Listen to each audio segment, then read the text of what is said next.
What's going on, guys? Savagery Reptiles here. Thank you for watching. Like, subscribe, and share. Today I'm going to be going over building a bond with your blood python.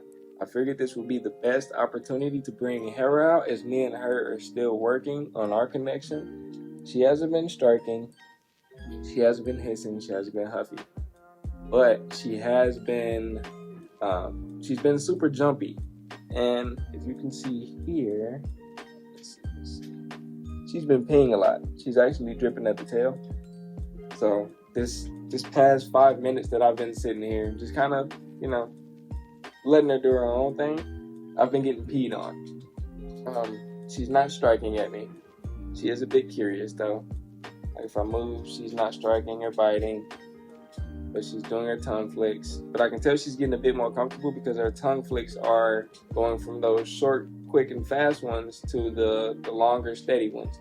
So she's getting a bit more comfortable. Today I'm going to be trying to get her to the point that I had her the other day. During our second handling session, I got her to the point where she was as chill as my other ones. Like she was letting me rub her head and her chin and everything. But I'm starting to realize, like when I'm not feeding her, I probably should be handling her more than I do the other ones. So that's probably the approach that I'm going to take with working with her. The other guys, Brock, he eats every 14 days. So after he eats his meal, I give him 48 to 72 hours to digest. So let's say I'll feed him Friday night. I probably won't hold him again until about Tuesday morning. So about 48 to 72 hours, if not more, to digest. And then we've got another 10, 11 days to go for handling. So since she is eating every 7 days, just because she's so young, I do feed her every Tuesday. So on her feeding days, when she's not digesting or anything like that, I'm going to start pulling her up for handling sessions like this. So right now I'm expecting to get bit in a little bit. She hasn't done it yet, and luckily I haven't bit.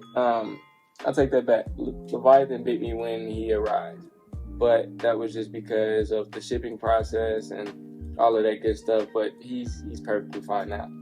But other than that, I haven't been bit by these guys, but I'm expecting to by her at some point, just because of how skittish she is, and I'm not really sure, how used to handling she is.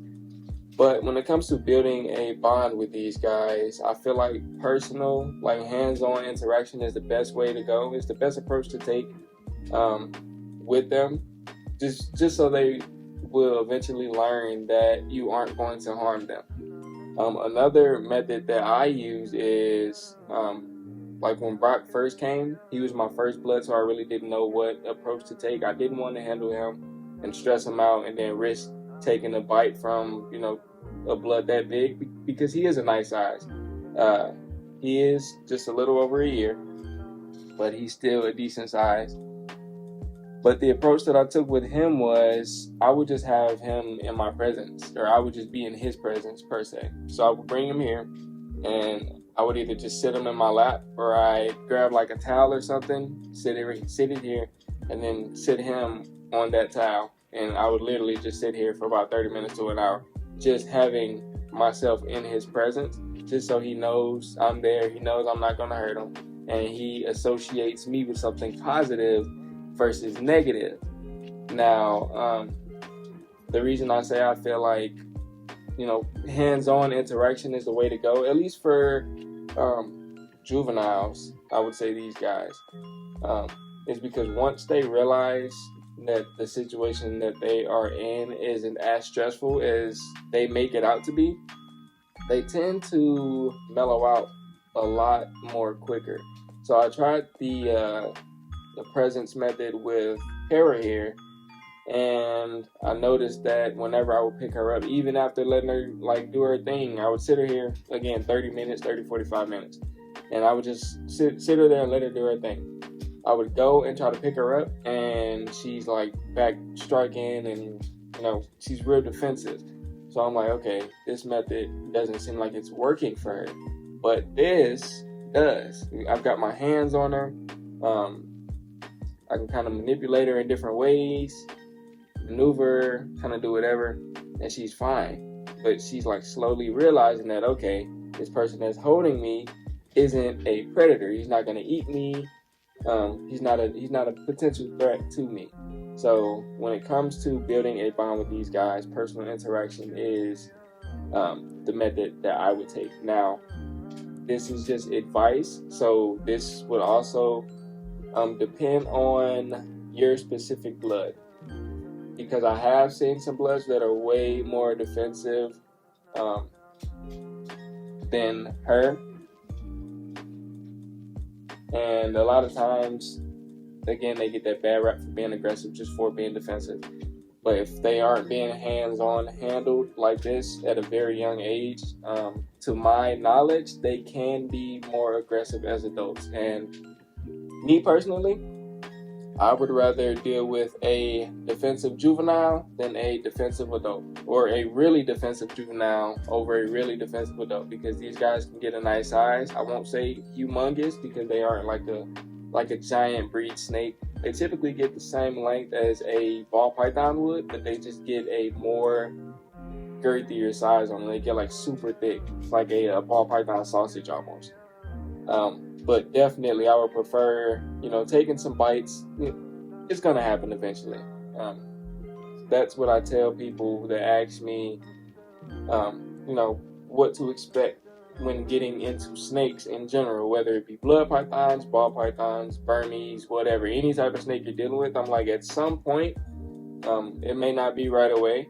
You could go years without getting bit, and then one day it just happens. At some point, you're going to get bit. So again, I would rather take small bites from something like this, because she's got teeth, but they aren't going to do too much damage. She might draw a little blood, but it's just going to be little pricks. And it's nothing a little soap and water can't handle. But yeah, definitely I would prefer to take some bites from something like this versus, a 20, 30 pound blood python. And I know that they got the rumor for being able to crush bones, and we already went over that topic with that being false. But it's definitely not something that, you'll enjoy. So again, just get hands-on with these guys when they're young. You guys can see here that she's still, she's still on guard, but she's not like too defensive where I can't do anything with her. But this is definitely something that I'm going to have to work on daily. Besides feeding days, of course. Feeding days in those 48 hours, I'll definitely stick to 48 hours with her instead of 72. But definitely no feeding days. But after that, I'm definitely going to have to get hands-on with her, just because I do want her to mellow out. I do want her to realize that, nobody's here to hurt her. See, we're getting somewhere now. We're getting somewhere. Still not where we want to be, but it's progress. The step in the right direction, that's all that matters. As long as you're making progress, that's all that matters. Again, hands-on interaction is the method that I recommend. I know some other people wouldn't recommend that. Again, they say less is more with these guys, but I think that depends on the personal snake as well, not the species as a whole. So Brock, he's perfectly fine with handling. Leviathan, he's still pretty young, and he's fine with handling, but I don't want to get him accustomed to too much handling, just because I don't want to stress him out with him still being so young. So I tend to handle him a bit less. I handle him about once a week versus Brock, where I got him out 4 or 5 times a week, and he's perfectly fine. But once Leviathan packs on some age and some nice size on, then he'll definitely start getting that treatment as well. But he's very well taken care of. But stuff like this is all it takes to build a bond with these guys. It's not hard. It's very simple. It could be intimidating up front, but once you get past that fear of being bit, I feel like that's where everybody messes up. They get a fear of being bit and like, oh crap, this isn't what I want, or this is not something that I'm ready to deal with. But I tell people time and time again, before getting into blood pythons, I've had numerous people ask me about getting into blood pythons that have never kept them. I said, if you go into these guys without, expecting to get bit, don't get them. Don't get them. Even though they get the bad rap for being aggressive and stuff like that. I'm always on my P's and Q's, just because I know at the end of the day, they are still an animal. They're not a wild animal, but they are an animal. So again, if you're looking to get into these guys, go into them expecting to get bit. You may never get bit by them, but just have that expectation in the back of your mind that you will get bit. Know at some point, all right, this thing can bite me. Again, it may never happen. Just keep that expectation in mind. But hands-on interaction, to me, is the best way to build a bond. They got a strong sense of smell. They can see you, they can feel you, and you're just there being present in their space. So this is the approach that I would take. But other than that, take care of your reptiles.